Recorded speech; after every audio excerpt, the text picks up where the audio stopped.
আসসালামু আলাইকুম। আজ আমি আলোচনা করছি জিআই ফিটিংস নিয়ে। জিআই এর ফুল ফর্ম হলো গ্যালভানাইজড আয়রন। এর মানে হলো আয়রন বা লোহার তৈরি পাইপের উপর জিঙ্ক নামের একটি ম্যাটেরিয়ালের প্রলেপ দেওয়া, যেন পাইপটি মরিচারোধী হয়। প্লাম্বিংয়ের কাজে জিআই ফিটিংসগুলো নিয়ে ধারণা রাখা খুবই দরকার। তাহলে শুরু করা যাক।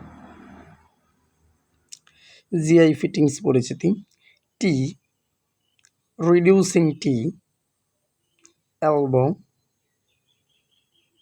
Reducing elbow, bracket elbow, side outlet elbow, bend, union, socket অথবা কাপলার, রিডিউসিং সকেট ও রিডিউসার, প্লাগ অথবা বন প্লাগ, নিপল। নিপল এটাকে শর্ট পিসও বলা হয় পাইপের তৈরি যেহেতু। Cross, end cap, cross over,